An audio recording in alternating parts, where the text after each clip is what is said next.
اعتکاف کے سلسلے میں احادیث میں بہت سارے فضائل وارد ہوئے ہیں۔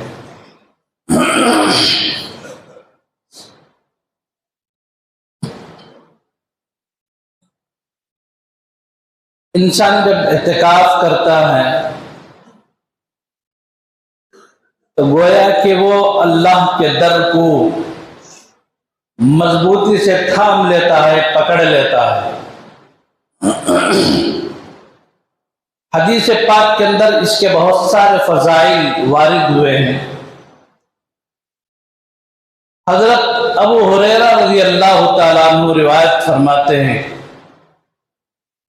اللہ کے نبی صلی اللہ علیہ وسلم رمضان المبارک کے آخری عشرے کے اعتکاف کا اہتمام فرمایا کرتے تھے، اور اللہ کے نبی علیہ السلام نے اپنی زندگی میں اس کا حکم بھی نافذ فرما دیا۔ یہ سنت مؤکدہ علی الکفایہ۔ بندہ جب اعتکاف کرتا ہے تو اس کی حالت اس طرح ہے کہ گویا کہ وہ اللہ کے در کو کھٹکھٹاتا ہے۔ اس میں خلوت ہوتی ہے، تنہائی ہوتی ہے، اور خلوت اور تنہائی ایک ایسا مرحلہ ہوتا ہے اللہ تبارک و تعالیٰ اپنی نور کی تجلی، انوارات کے جلوے اللہ بندے کے دل پر کھولتے ہیں۔ قرآن پاک کے نزول سے پہلے اللہ کے نبی علیہ السلام کو خلوت نشینی کرائی گئی، غار حرا میں تنہا بیٹھے، خلوت ہوئی۔ پھر اللہ کے نبی صلی اللہ علیہ وسلم کے قلب مبارک پر قرآن پاک کا نزول ہونا شروع ہوا۔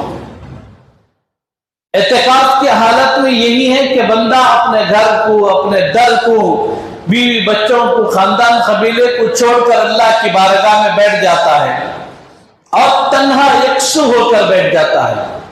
اور اللہ کا کرم یہ ہے، اب دیکھو رمضان المبارک کے اندر اعتکاف کا حکم آخری عشرے میں ہے۔ کیوں؟ اس لیے کہ 2 عشرے بندہ روزے رکھ کر، نمازیں پڑھ کر اپنے آپ کو اس قابل بنا لیا، اپنے دل کے برتن کو دھو کر اتنا پاک کر لیتا ہے، اللہ کی تجلی پڑتی ہے تو اسے قبول کرنے کے قابل ہو جاتا ہے۔ اللہ اگر چاہتے تو حکم دیتے، خلوت نشینی ہی مقصود ہے، تنہا بٹھانا ہی مقصود ہے۔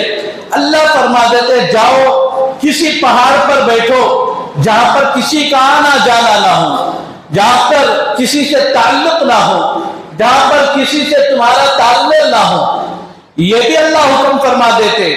لیکن تنہا بٹھانا مقصود ہے، اس کا مطلب یہ نہیں ہے کہ تنہائی میں تمہارے اندر صفات ملکوتی پیدا کرنے سے زیادہ بندوں کے اندر صفات حیوانیت پیدا ہو جائے، یہ مقصود نہیں۔ مقصود یہ ہے کہ بندوں کے اندر صفات ملکوتی پیدا ہو، نورانی صفات پیدا ہو، اللہ کی تجلی کو قبول کرنے کا مزاج و ملکہ پیدا ہو جائے، اور وہ اللہ نے اپنی حکمت عملی کا اظہار فرمایا۔ بندے تیری تنہائی، تیری خلوت نشینی تو ہوگی، لیکن اللہ کے گھر میں، اللہ کے در پر، جہاں پر نیک صالح لوگوں کا آنا جانا رہتا ہے۔ تنہائی ہوگی، پہاڑ ہوگی، غار ہوگا، وہاں پر کوئی کافر بھی آئے گا، فاسق بھی آئے گا، فاجر بھی آئے گا، گنہگار بھی آئے گا۔ کبھی کوئی گنہگار بہکانے کی کوشش کرے گا، کبھی شیطان ورغلانے کی کوشش کرے گا، لیکن اللہ کے گھر میں، مسجد میں اللہ کے نیک بندے آتے ہیں، نماز پڑھتے ہیں، عبادت کرتے اور چلے جاتے ہیں۔ جب اس کی ملاقات ہوتی بھی ہے تو اللہ کے ان نیک بندوں سے ہوتی ہے جن کے بارے میں قرآن نے کہا کہ پاکیزہ بندے ہیں، جو اللہ کے گھروں کی طرف آتے ہیں۔ تو اعتکاف میں صفات محمودہ اور صفات حمیدہ پیدا کرنے کے لیے اللہ نے ماہ رمضان المبارک کے آخری عشرے میں بندے کو اپنے گھر پر بلا لیا۔ جب تنہائی میں بیٹھ کر اللہ کا قرب نصیب ہو جاتا ہے تو پھر اس کی دعائیں قبول ہونا شروع ہو جاتی ہیں۔ اس کی علامت کیا ہے؟ اس کی علامت یہ ہے کہ بندہ دل کے اعتبار سے، قلبی اعتبار سے مطمئن ہو جاتا ہے، اسے اطمینان قلب نصیب ہو جاتا ہے، اسے چین سکون کی زندگی میسر ہو جاتی ہے۔ بہت سارے مرتبہ دیکھا ہوگا ایک آدمی کے پاس بہت بڑے پیسے ہوتے ہیں لیکن قلبی اعتبار سے سکون نہیں ملتا، لیکن ایک آدمی جھوپڑ پٹی میں رہتا ہے، اللہ تعالیٰ اسے قلبی سکون نصیب فرماتے ہیں۔ یہ سب اللہ سے تعلق پر ہوتا ہے۔ خدا کا جتنا تعلق ملتا ہے، بندے کا تعلق اللہ سے جیسے جڑتا ہے، جیسے جم جاتا ہے، پھر اللہ ویسے ویسے اس کے حق میں سکون اور چین کے فیصلے فرما دیتے ہیں۔ اور یہ دعا کرو کہ اللہ تعالیٰ ہماری بھی، ہمارے نسلوں کے بھی ایمان کی حفاظت فرمائے، اس لیے کہ آج ہندوستان کی سرزمین پر یہ ہو رہا ہے کہ بے سکونی، بے چینی کے عالم میں انسان پریشان ہو کر کفر قبول کرنے کے لیے تیار ہو رہا ہے۔ کبھی گیا کسی کافر کے پاس بیٹھا، کسی پنڈت اور عامل کے پاس بیٹھا، اور وحشت تھوڑی دیر کے لیے ختم ہوگی، قلبی سکون محسوس کرنے لگا، اور پھر وہ اسے کفر کی دعوت دیتا ہے۔ تو بہت سارے حالات اس طرح بڑے شہروں کے اندر لوگ دھڑلے سے ایمان کو چھوڑ کر کفر قبول کر رہے ہیں، جبکہ الا بذکر اللہ تطمئن القلوب، خبردار بندو، دل کا جو سکون ہے یہ اللہ کے ذکر میں ہے۔ یا ایھا الذین آمنوا اذکروا اللہ ذکرا کثیرا، ایمان والو کثرت سے اللہ کا ذکر کرو۔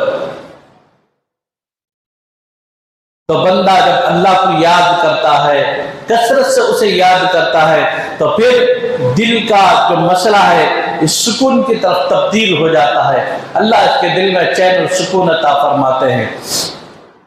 لہذا اعتکاف کرنے والے حضرات پوری تیاری کر کے آئیں، آ کر اعتکاف کریں، اپنے لیے بھی دعا کریں اور پوری امت کے حق میں بھی دعا فرمائیں۔ اللہ سے دعا فرمائے اللہ کہنے سننے سے عمل صالح کی توفیق عطا۔ درخواست یہ ہے کہ اراکین ذمہ داران بھی شاید آپ حضرات کے مکانات پر آپ سے انفرادی ملاقات